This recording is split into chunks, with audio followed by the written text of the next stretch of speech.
আমি বেশ কদিন ধরে তনুর কাছেই ছিলাম।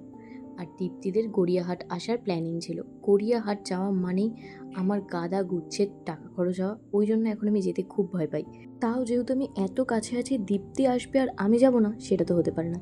ওই যে বললাম, আমি এত জামা অলরেডি কিনে ফেলেছি। লাস্টে আমার দুটো তিনটে জামা এত পছন্দ হয়েছে, আমি ওর থেকে কনস্ট্যান্ট টাকা ধার করে জামা কিনছি। পয়লা বৈশাখ একদিনই হয়, আমি একদিনের জন্য 13টা না 14টা জামা কিনেছি। একটা জামাও আমি পরিনি। আর এই ব্যাপারটা আমার কি মিষ্টি লেগেছে। দুজন বয়স্ক মানুষ কি সুন্দরভাবে শপিং করছে। আর আমরা গেছিলাম এই দোকানটায়, ফার্স্টে গেছিলাম এই দোকানে একটা টাওয়াল কিনতে। আর ওরা জিজ্ঞেস করেছে কেমন, আমি বলেছি অনেক বড় একটা টাওয়াল। এটা শুনে নাকি ওদের এত ভালো লেগেছে, তাই ওরা আমাদের থেকে জিনিসের দাম কম নিয়েছে। আর এই কুর্তিগুলো দেখলে আমার যে কেন নিজেকে এরম পাগল পাগল মনে হয়। আমার শুধু মনে হয় বেশ সব কটা কালারের এই কুর্তি আমার থাকতো, তাহলে আমার মনটা একটু ভাল লাগতো। তো এখান থেকে আমরা বেশ কয়েকটা কুর্তি নিয়েছিলাম। আর তারপর আমাদের নেওয়ার ছিল একটা শাড়ি।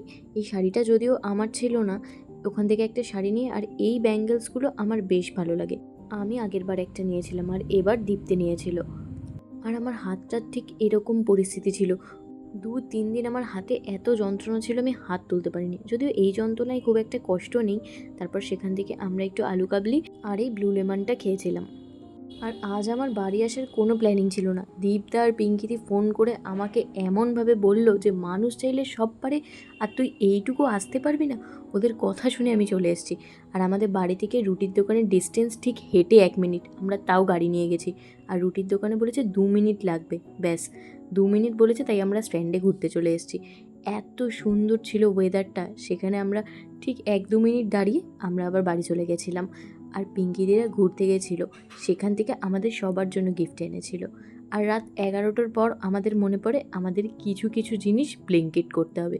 ঠিক সেদিনও তাই হয়েছিল। তারপর আমরা সব কিছু গুছিয়ে নিয়ে রাতে সবাই মিলে একসাথে ডিনার করেছিলাম আর অনেক গল্প করেছিলাম, কারণ দীপদা আর 2 দিন পরই চলে যাবে।